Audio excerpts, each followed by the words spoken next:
and the campaigners who defeated the government's plans to cut their hospital services. We'll ask what today's decision means for other London hospitals.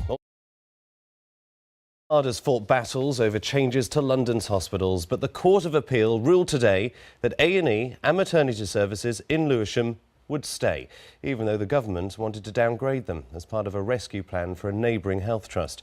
Well, this is the first time the government's new process for dealing with failing NHS organisations has been put to the test in a court.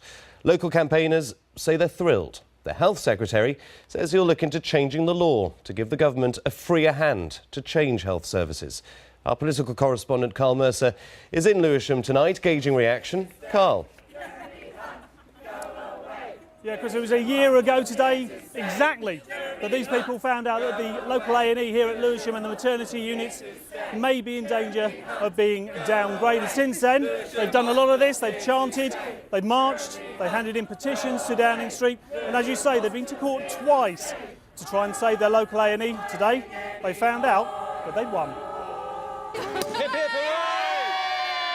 A conventional celebration at the end of what's been a relentless campaign.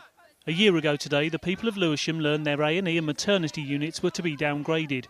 This morning, the government lost a court battle to try and force those changes through.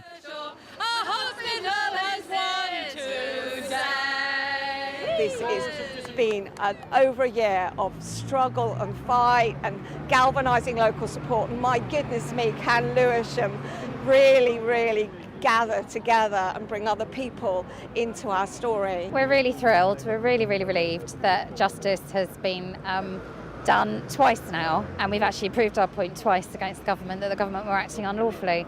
I want to thank from the bottom of my heart the totally magnificent Lewisham community. And tonight a celebration party at the hospital itself, a chance for staff to join in. Just seeing the community out there coming together, it's very humbling. I'm just so proud to have been invited to be a part of this community. I'm emotional, I'm sorry. Lewisham Hospital stand to keep their A&E and emergency services for another few years to come, and there's been a huge outpouring of support by the people of Lewisham, by the GPs, and this couldn't really have happened without their support, and we've been really humbled by it. The story began last July when, for the first time, a special administrator was sent in to try and sort out the problems at the South London Healthcare Trust, which ran 3 hospitals, the Queen Elizabeth in Woolwich, Queen Mary's in Sidcup and the Princess Royal in Bromley. It had annual debts of more than £60 million and was losing £1.3 million a week. The administrator ruled the trust should be broken up, with the hospitals taken over by others in South London. Most controversially, he said the Queen Elizabeth should merge with Lewisham, a decision that would lead to the downgrading of A&E and maternity services at Lewisham. Back in July, local campaigners got that decision overturned. It was ruled that the administrator had acted outside his powers. Today, the Court of Appeal agreed.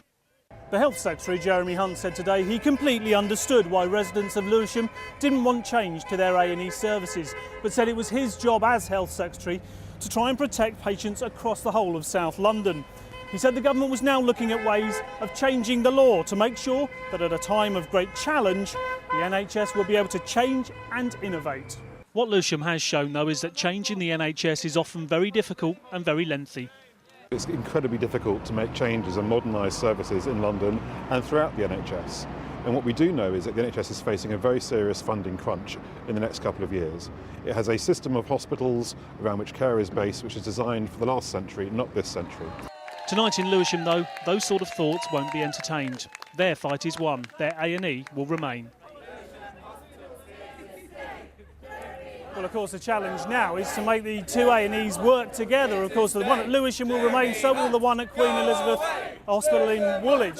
And that is a real challenge for local hospital administrators and local GPs. Having won the court case, that's only really half of the battle. And of course, Carl, we've been reporting on other local campaigns about hospitals across the capital and planned changes for them. Will today's court decision affect those campaigns?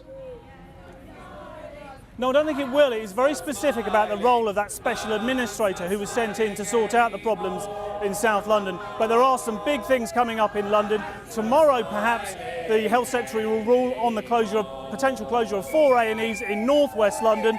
And then next week, we're back in court again, a judicial review into the potential closure of the A&E at Chase Farm Hospital. Carl, thank you. Some other news now, and 2 men have been arrested over a fatal hit and run in West London. A 60-year-old woman was killed as she crossed the road with her granddaughter. It happened in Brentford on Boston Manor Road yesterday afternoon. Police say the car, a damaged red hatchback, drove off without stopping. The woman's 7-year-old granddaughter